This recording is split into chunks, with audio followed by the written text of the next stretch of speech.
Hi everybody and welcome back to another video.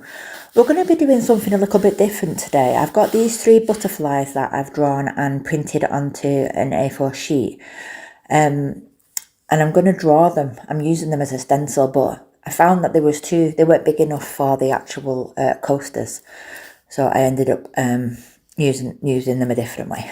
So here I'm just trimming out the butterflies ready for me to use.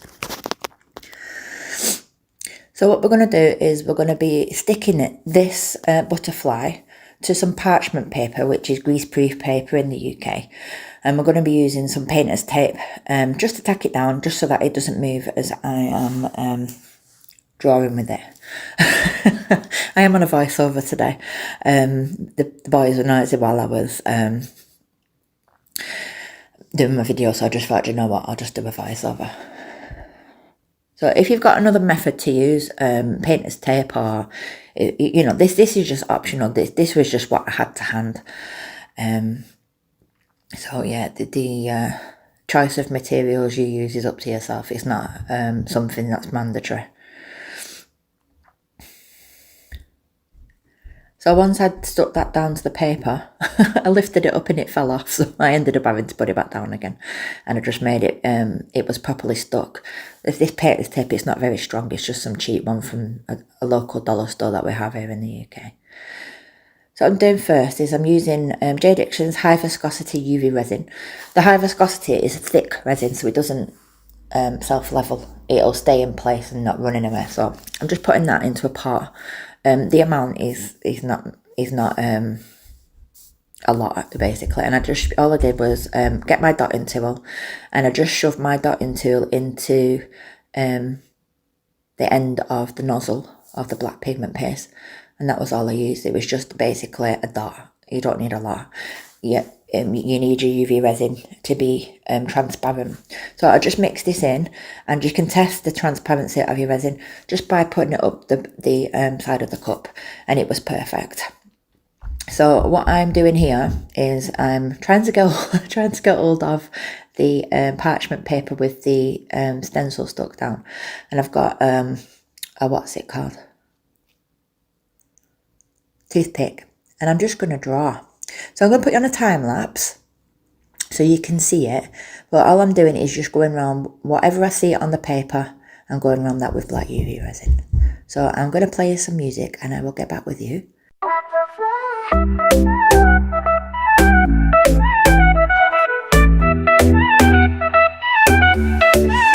Making art, take it high, butterfly, watch it fly. Colors change, see the light, UV resin shining bright. Crafting dreams, we don't stop. Chameleon hues make it pop.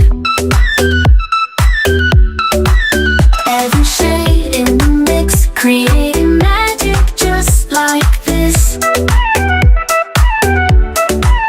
Butterfly, butterfly, ooh yeah. Watch it change, see it fly. Resin flow in the air, ooh, fun and jolly everywhere. Butterfly, butterfly, ooh yeah. Watch it change, see it fly. Resin flow in the air, fun and jolly everywhere. Cut the paper, shape it fine, add the resin, let it shine. UV light, set it fast, making memories that last. Butterfly. Right, so I finished it off camera as my back was snapping and I couldn't stand up any longer. So what I'm doing is I'm gonna, I did use my UV torch to hold it in place, and I'm gonna give it a full 3 minutes underneath my double-sided UV lamp that Jidction kindly sent me. It's got a digital display so you can see how much time you've got left. Once that was cured, I got 3 pots, and I decided to use a combination of intense Chameleon powders and Aurora powders. So I just put a small amount of UV resin into the pots. The amount, again, it's all but down to how much UV resin you want to make. I needed to make quite a large amount, but not too large. So there's probably about about 5 ml in each pot, if that. And then I just grabbed the spoon, and then I just added the Chameleon powders. I used blue. I can't remember the numbers. I should have looked, but it doesn't really matter. You can use any powders, it's up to yourself. So I used blue and purple, but I didn't really have much blue left. I had like a tiny amount. So this has got like a blue-purple shift. So I had like a dot left. I just had enough to colour my UV resin. And then I used, I think it was a magenta purple. So it's got like a pinky purple shift. If that's one, was it? I'm just making sure. Yeah, it was the pinky purple. So it was a magenta purple shift. And this was, I hadn't used this one, so I just opened that and I did a very small amount. You don't need too much because don't forget this has got a cure as well. So you need them to be quite, semi-transparent. So I just added the corner of my spoon and just added that to the UV resin. I am taking my time, I know. It's just if I speed it up, then I end up speaking 100 miles an hour. And obviously I don't want that when you're doing the tutorial. And then in the last part, I actually found which one of the Aurora powders was purple. So I used purple Aurora powder. These are the non-sinking Aurora powders from IntoResin. IntoResin have given me a 20% discount code as well. So if any of you would like to go onto their website and treat yourselves to anything on the website, you get a 20% discount, and also shipping is free as well if you spend $39 or more. I have got a 10% discount as well from Jidction. They ship worldwide too. So everything from today's video I will link down in the description box, along with links to the products used and links to the websites. So back to the video. What we're doing now, we're still doing the Aurora powders. My god, I don't have to take my time. It's just some people say I go too fast with my tutorials and some say I go too slow, so I'm trying to find that middle balance. But yeah, this was a really fun project to do. I was just sat here and it just came like, right, you got to go and do this video. So I rang Mary from Jelly Beans Craft, and I said, right, I need to do this video. She went, chop, you better get making it. So that's why I ended up not having to, but doing this video today, because if I get an idea in my head for video, I have to do it.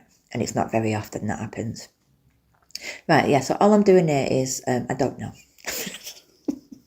This is what happens when you do spend 3 hours filming, cut it down, speed it up, and then you're lost. I really don't know what I'm doing here. I do apologise. What was I doing? Oh yeah, I was looking for an actual mixing stir stick, and I couldn't find one, so I ended up using the end of my dotting tool. I sped up the mixing up anyway, so I just mixed it up so it's all mixed together. And then I cleaned my dotting tool in between. So I've got a parchment paper here. Parchment paper is good because it's non-stick. Yeah, so using parchment paper is really good because your UV resin doesn't stick to it. So all I did was I just poured all 3 of the pots just randomly all over the parchment paper. Just doing fine drizzles. There wasn't a specific pour. It was just placed where it landed, and I just made sure that I got every bit out of the little pots. And then I did the same with the purple, and then I did the same with, I should have speeded this up, to be honest with you, but it's just because I know some people have never seen making UV resin paper, so this will show you how to do it. And then I did the purple, which seemed a little bit more thinner than the other one. I think I put a bit more blue than the purple. But yeah, I just put that in like drizzle that all over as well.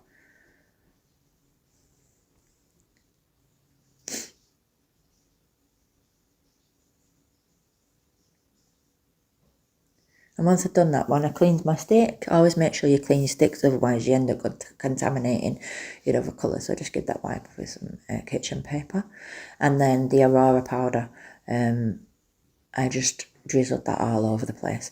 Once I had drizzled this all over, I took the other side of my dotting tool and I just went through the dot with the silicone tool, shall I say, at the end of the pointed side of the top. I call it a pointer side, and I just kind of mix the colours through.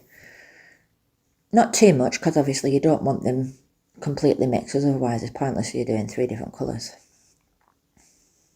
I was just making sure that I got every little bit of resin, because the IntoResin powders, you don't get very much in the pots, so you know, every little bit is important.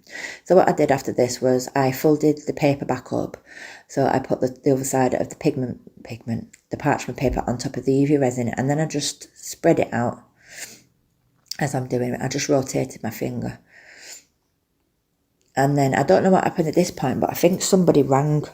I ended up getting a squeegee. Yeah, that's what I'm doing. And yeah, I thought it had cut off. And what I did was just spread it out. I just made sure that it was thin, but I didn't want it too thin, because otherwise if you do it too thin, you're going to end up with big holes in your resin. So someone ended up calling. So what I did was I put it underneath my lamp for 3 minutes. Once it was cured, I took it out of the what's it called, the UV lamp, and here we have the colours all done and cured. I did have some air pockets in there, but it didn't make no difference. So what I did then was the butterfly that I drew with the UV resin, I pulled it off. Now, if you do anything like this, you need to be very delicate, because it is very, very thin, and there was parts that weren't connected. No fault of my own, it was just the way I'd drawn. Well, it is my own fault really, because I hadn't connected the lines. Sometimes I do things and then just think, oh, never mind. So anyway, yeah, I pulled that off.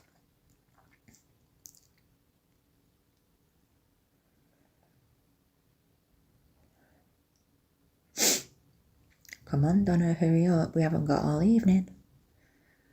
I was just trying to get my nails underneath without breaking it, because it was so fragile.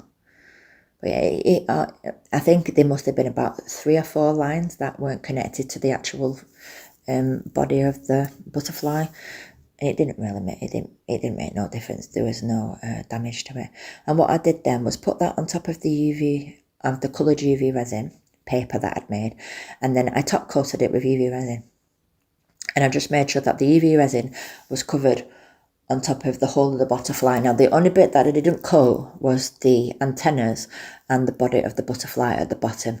And that's because when I was cutting it, I didn't want it to be, it didn't need to be on the body, if that makes sense.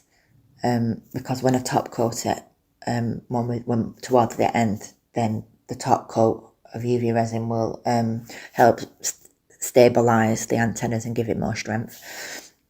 It's just because it was fragile, I thought if I was to cut it, because this is what we do, we've got to cut the butterfly from the UV resin. So all I'm doing here is just spreading out the UV resin, taking it to the edge of where the black silhouette is, and I just did that all over, apart from, as I said, the antenna and the body. And that's it really on this part.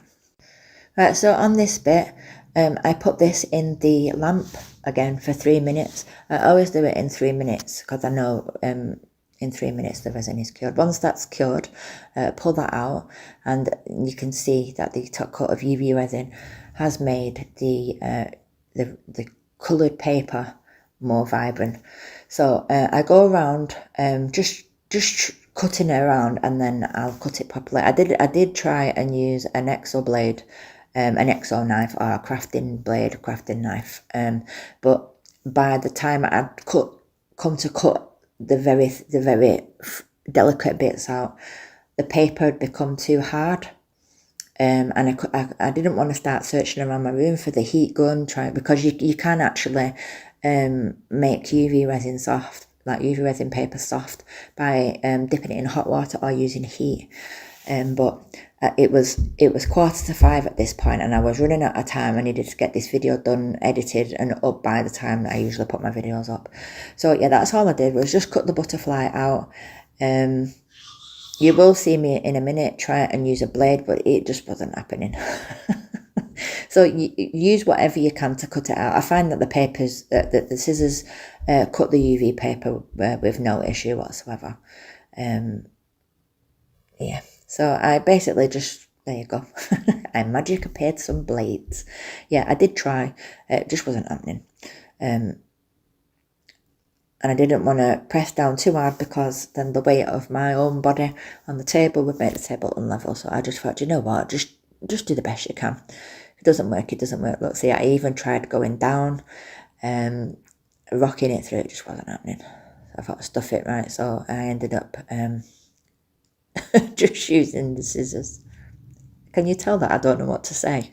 And I think if I do a voiceover in future, I'm going to have to script it and write a script out. That might be a little bit better, then I know what part comes next.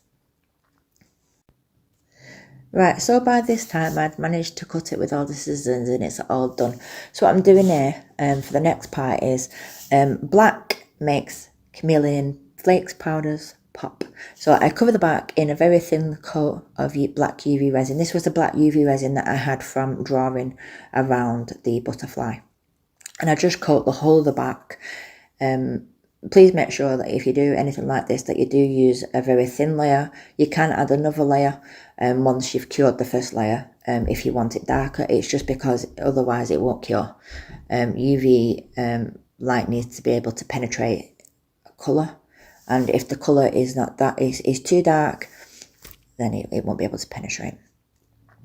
Right, so we just covered all the back, and then I put it under my UV lamp for 3 minutes, and then I gave my front a final coat of UV resin just to make it pop more.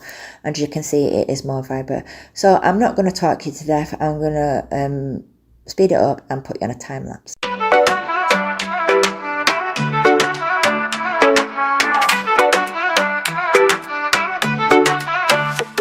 To get the mold, shiny like gold, rubbing in the sparkle, watch the magic unfold. Powder in my hand, spread across the land, making crystals bright, sparkle, day and night. Sparkle, glitter, shine, in the mood so fine, dancing in the light, party all the night. Right, so that's finished curing now. I had 3 minutes and it's finally finished. What do you think, guys? I think it's absolutely beautiful. The fact that I'd actually took my skills to another level, I'm really impressed. So yeah, let me know what you think down in the comments. So please like, comment and subscribe if you've not already done so. That would help my channel out so much. And I shall see you on Monday's upload. Goodbye, thanks for watching.